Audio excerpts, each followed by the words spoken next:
Hello and welcome to this tutorial on how to create a 3D printed part for the Epic Workshops FormLabs printer. So the first thing you need to do is to create your SolidWorks model. So this is just a little housing that I've developed, and the file that you need to save for 3D printing, and this is for any 3D printer, is a .stl file. So this is a stereolithography file. So I'll just save that into my folder. And if you go into options, there are quite a few different things you can do. I typically use the default. You can change the resolution. So an STL just makes your file, as you'll see here in a second, into lots of little triangles to basically create your shape in the entirety. So each one of these black lines is actually creating a small triangle, and that way, you're just creating your solid shape. So I'll click save, and then I'm going to go over to this software. So this is called Preform. So if we look at FormLabs, which is the maker of the 3D printer currently in the Epic Workshop, you can download this software for free for both Mac and Windows and operate it on your computer, or you can go to the computer lab in A Block or to the computers in the Epic Workshop and log on to it. This process only takes a couple of minutes to get through, so you don't really, there's no urgent need to actually put it on. So we'll go and find my housing, and then that comes in. So rotating and zooming is it's subtly different than SolidWorks, but you should be able to quickly.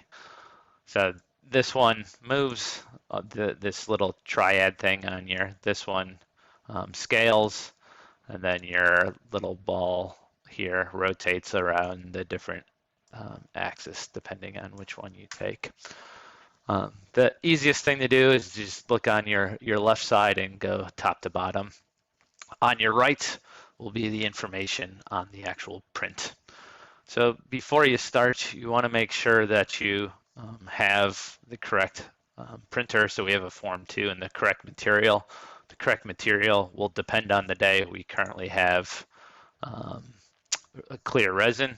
So one way to get into that is to go right to the print. The printer in the Epic Workshop is called Hallowed Dog. So it's saying it's ready to print, and it has a clear V4. So as long as you have your resin as clear V4, you should be all right. The support, which we'll look at, is very dependent on which type of material you have. So if you have a different material for your resin, you go through this process that we'll just go through, and then you have to change it to a different material. Your support will need to change. So there is a one-click print.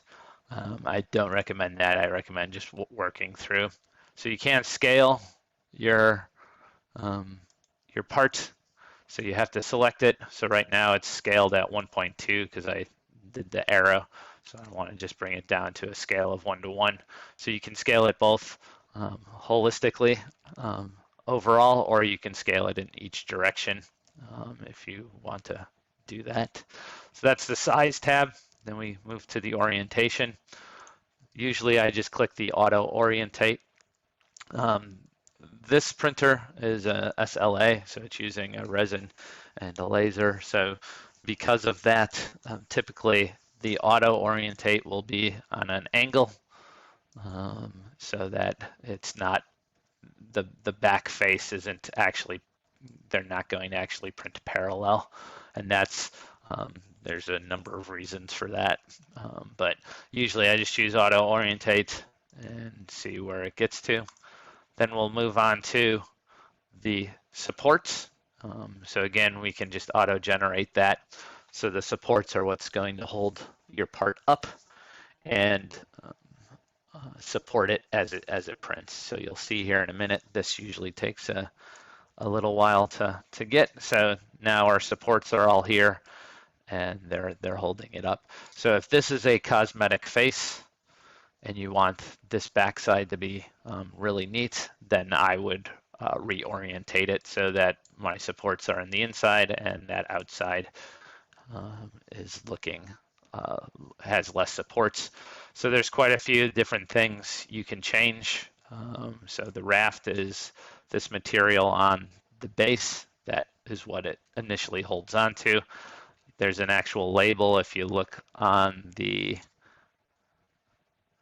this label here is the raft label. The density of the raft, or the density of the supports, is driven by this number, and the touch point, so the actual point that it's touching, is driven by this number.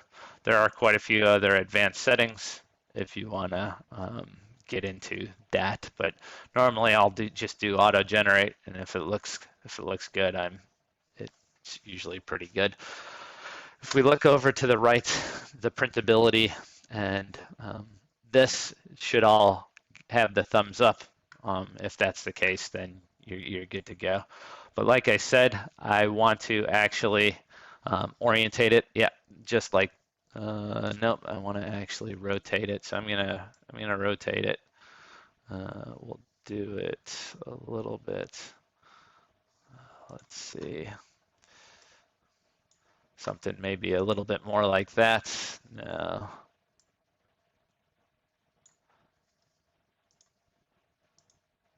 Just so that back face here is not actually on. There we go. Let's go with that one. So again, I'll auto generate the supports. And you see up here it takes a little while. So now this back is nice and clear of any of the supports, because those supports will leave a small mark on the surface. So I'm saying this is the important aspect. You can create an array. So if you want to do 30 of the same part, you can duplicate them here. And then you're basically ready to hit print. But before that, we'll look at, so again, this is the printer. It's saying it's going to be about 4 hours and take 561 layers. So that's the number of layers it's taking to print this entire part. If we look here, this is a slide for looking at the different layers. So if you have one specific area you want to look at, you can look at basically each layer of your print to see how it's going to actually function all the way to the very top. So the printer is typically set at a 0.1 millimeters. If you want, you can, the layer thickness can be reduced. So I'd only recommend this if you have a very fine feature that you need to hit. Otherwise, so the thicker your layer, the faster it is, the thinner your layer. So you can go down to 0.025 inches or millimeters. So 0.025 millimeters will have a slower time but finer features. So that's the layer thickness there. So everything's set up. Now I click print, and basically I click upload job, and it will generate the file and send that file through to the actual printer. So you have to be connected to our actual printer before it actually goes. But again, if you do this in the A Block workshop or the Epic Center computers, you're able to connect to the Hello Dog, which is so uploading it usually takes a little bit of time, as you can see.